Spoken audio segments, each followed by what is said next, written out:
Nope. All right, thanks. We'll move to the consent agenda. First, One more communication. 185? No. Great, sorry. Request of Elizabeth Adams to address council regarding property safety concerns. Welcome, Elizabeth. Thanks for being here. Don't be terrified. Look, this is democracy working the way democracy works, but people will respect what you have to say. Everybody who comes to this microphone gets to be heard, Thank you. regardless of their opinion. Everybody gets to be heard, so please Thank go you. for it. Thank you for your time. You bet. My neighbors and I are desperately in need of your help. The property adjacent to us at 13828 East Burnside, the owners of the property have neglected the property to squalor conditions. We fear for our lives daily. 3 weeks ago, there was a major fire that nearly took our home. Within 12 hours, 50 feet away, another fire. 48 hours ago, there was a drive-by shooting.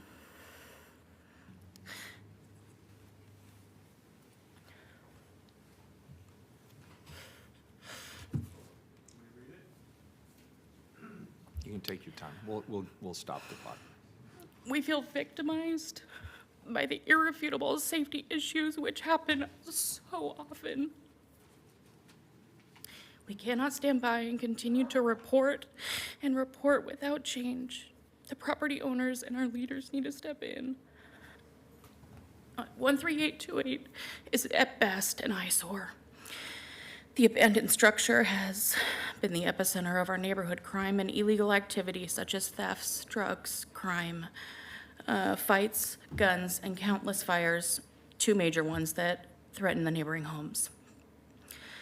The property is a dumping ground for biohazard trash, uncapped needles, feces, and flammables, not to mention the drive-by shooting on Monday. We call the police, and when they have time to respond, they are amazing. We're just told we don't own the property and there's nothing they can do. The owners are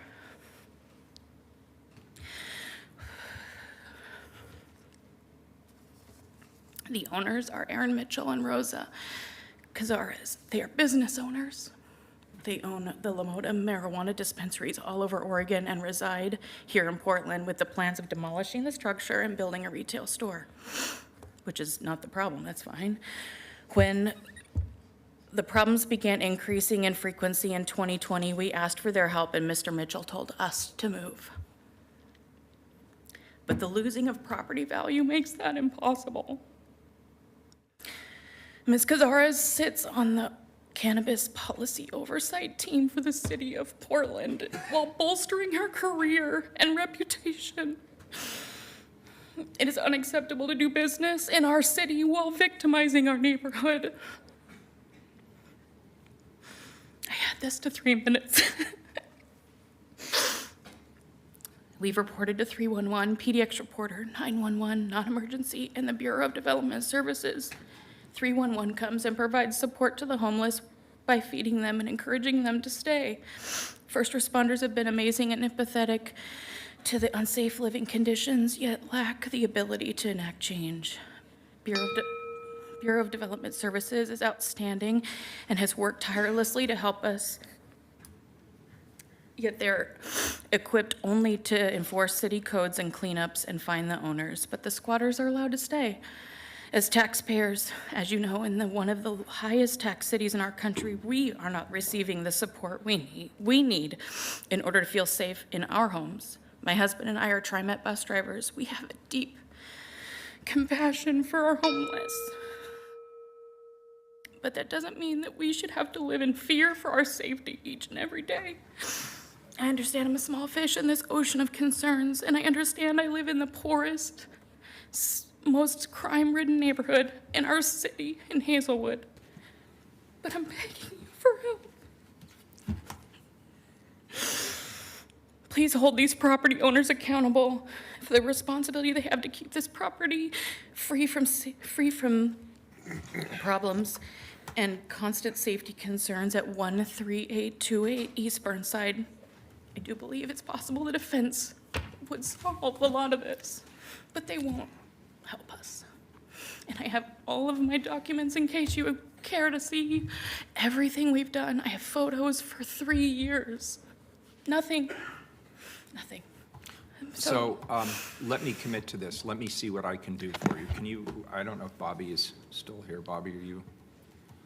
Can you do me a favor and see Megan right there? Megan, can you wave on your way out? And can I get your contact information? Absolutely. Let's see what we can do. Sorry, I'm Not, Trying to get it's a pretty intense thing.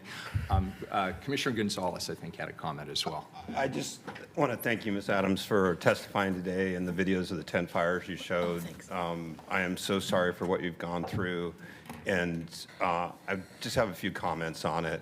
First of all, I want to thank Commissioner Ryan and Rubio for their leadership at BDS. It sounds like they have stepped in and have been helpful, so Absolutely. I want to air my appreciation for their leadership there.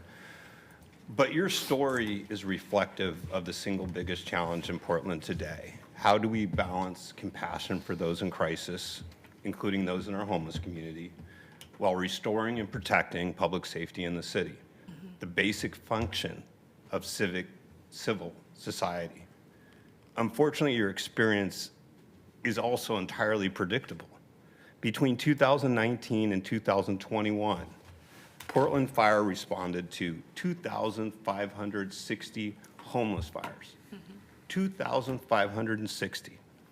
As long as we continue to hand out tents and tarps, as long as RVs and vehicles are being used as housing, much less Excuse me. drug- Excuse me. Last week we went through this. He's speaking. Then you need to leave. We'll take a 3-minute recess while they are vacated from the chamber. Recording stop. News, breaking news alert. What are y'all doing? No.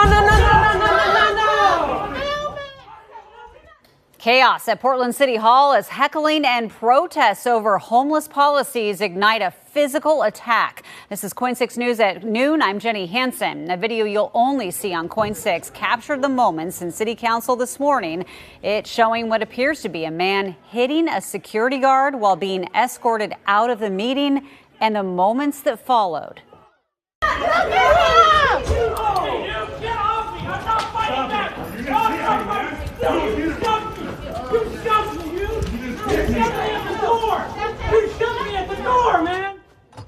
He was part of a group of half a dozen people who were holding signs indicating they want leaders to end the moratorium on passing out tents and tarps. Originally quiet, they began shouting and heckling city leaders after around 15 minutes. Excuse me, if you keep disrupting what's going on, You talk about how you want to listen to us, but you're not listening. I'm listening to the people who signed up to testify and I'm responding. You aren't testifying, so be quiet. Thank you. The two of them were escorted out before the attack. That was after Councilmember Renee Gonzalez defended the decision to stop passing out tents because of thousands of homeless-related fires across the city. We have reached out to the city and Portland police about this attack. We will continue to update this story on KOIN.com and KOIN 6 News starting at 4 o'clock today.